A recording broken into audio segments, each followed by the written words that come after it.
તો વાત વડોદરાની કે જ્યાં એમએસ યુનિવર્સિટી ફરી વિવાદમાં આવી છે અને ગર્લ્સ હોસ્ટેલ બાદ હવે બોયઝ હોસ્ટેલની મેસ વિવાદમાં સપડાઈ।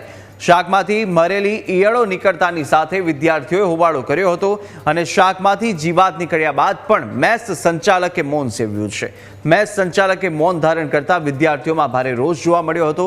મહત્વનું છે કે અગાઉ ગર્લ્સ હોસ્ટેલના ભોજનથી ફૂડ પોઈઝનિંગની આ ઘટના બની હતી અને હલકી ગુણવત્તાનું ભોજન પીરસી વિદ્યાર્થીઓના આરોગ્ય સાથે ચેડા કરાઈ રહ્યા હોવાના આક્ષેપો કરવામાં આવ્યા અને વિદ્યાર્થીઓ દ્વારા હોબાળો પણ કરવામાં આવ્યો હતો। તો આ દ્રશ્યો પણ જે સામે આવ્યા હતા કે જ્યાં વિદ્યાર્થીઓએ હોબાળો કર્યો હતો। જો કે મેસ સંચાલક છે તેમણે આ સમગ્ર ઘટનાને લઈને મૌન સેવ્યું છે।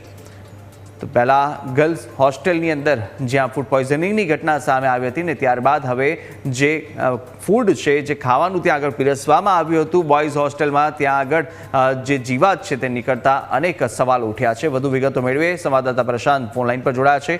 પ્રશાંત, જે રીતે એમએસ યુનિવર્સિટીના બોયઝ હોસ્ટેલનો આ મેસ કે જે ફરીથી વિવાદમાં સપડાયો છે, અગાઉ ગર્લ્સ હોસ્ટેલની અંદર પણ જે રીતે અનેક સમસ્યાઓનો સામનો ત્યાંના વિદ્યાર્થીનીઓ કરી રહ્યા હતા અને ત્યારબાદ હવે ફરીથી આ પ્રકારની ઘટના સામે આવતા રોષ જોવા મળી રહ્યો છે। શું કોઈ કાર્યવાહી થશે, કોઈ જવાબ આપવા તૈયાર છે?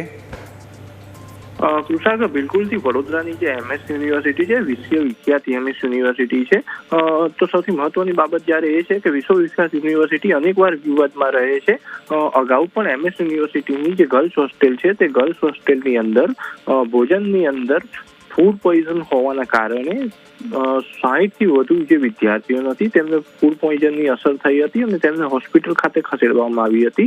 ત્યારબાદ પણ જે હોસ્ટેલનું તંત્ર છે તે સુધરવાનું નામ નથી લેતું।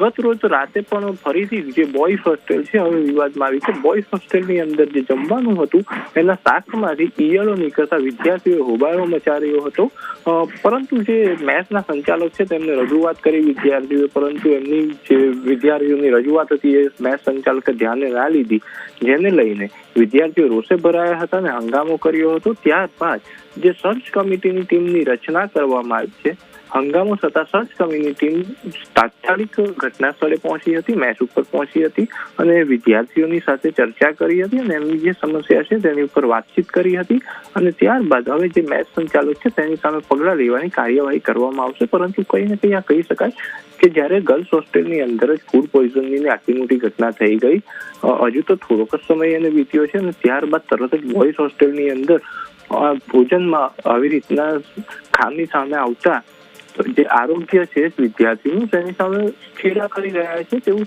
સામે આવી જ રહ્યું છે। બિલકુલ પ્રશાંત, માહિતી સાથે જોડાવા બદલ આપનો